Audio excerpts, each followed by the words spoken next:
Good afternoon. We are here again. We're in Palatka, Florida, Kate Larkin Airport, in the middle week of 3 weeks of RCPT parachute training and refreshers. We have RCPT USA Vice President Eric Lewis with us. We've had one good week. We're closing up the second week. Great weather for jumping. We're standing under a World War II warbird, Tycho Bell. And with that, I'm going to turn it over to Vicki. Thank you, Eric, so much for being with us. And I wanted to get some information from you about the whole sponsorship thing that I'm raising money for. And so if someone wants to become part of this team and apply for a sponsorship position, how do they do that? First, thank you for doing what you're doing for the team, and great to be here. So what they would need to do is reach out to us through the website or through Facebook Messenger. They can email, I believe it's rcpt.us.gmail.com, and let us know that they're interested. Maybe they have they're having financial difficulties or some other limitations. Just let us know what they would like to do, and we'll review. The board of directors will review that email or that application, and hopefully we can help them out. All right, we will place links down below to let you know what those things he just went over with, so you can find those links. So are there requirements they have to meet to qualify to be sponsored? We don't have any base requirements other than they should, in their email or in their query, just let us know extenuating circumstances or why they want to come join us, or is it a father who was a World War II veteran or a former paratrooper who wants to come back but might not be able to financially afford to come back and join us. The board will look at all those stories and things, and we will then put that together and select who is the most deserving for that course.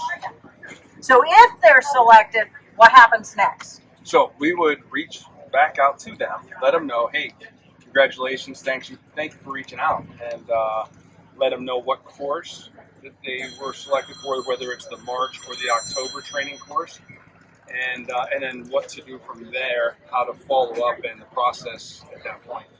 Okay, will the individual be required to pay anything?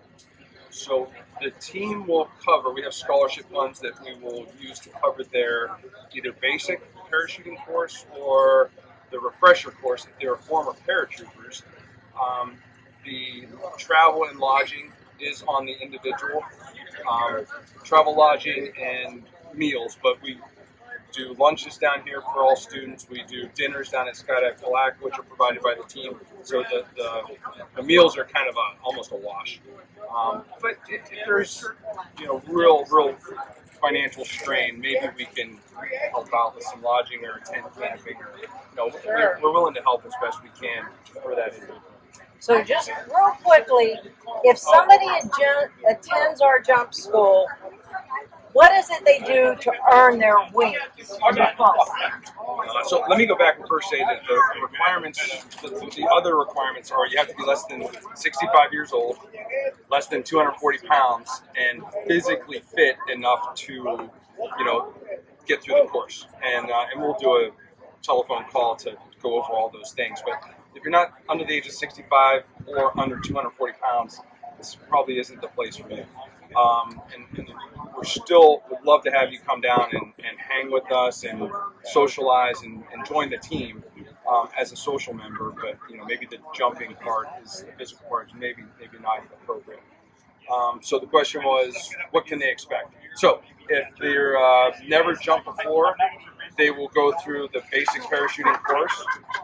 If they have jumped, but it's been a long time, some of our older folks who went through airborne school and are coming back, want to get refreshed, get their knees back in the breeze, they would start out on a Tuesday morning. We would go through our basic parachute course. Both the refresher and the basic students sit through the course together because they all need that same knowledge. We've taken the Army Airborne School that some of them may have remembered from Fort Benning.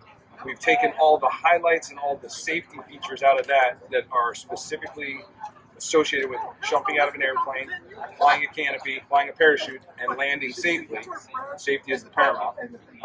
And we've done away with all the military related, combat equipment, all that kind of stuff. So we've condensed that course to what they need to know to be safe parachutists. We will video them exiting the aircraft, their first couple jumps. We will video them landing, flying their parachute, landing their parachute, so that we can then come back and review after their first jump. Do some retraining if we need to. Tell them what was good, what was bad. Hopefully it's all good. And then we will roll on to the next day and continue on with the training, the more advanced training.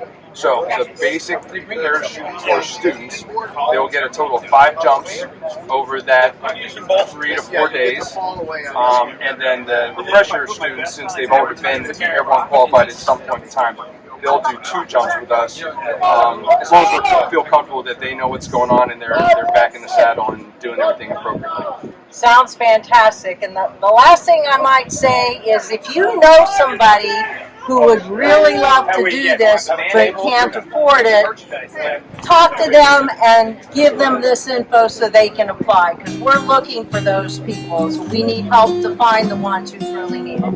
Thank you very much, Eric. Appreciate it. And we'll see you soon.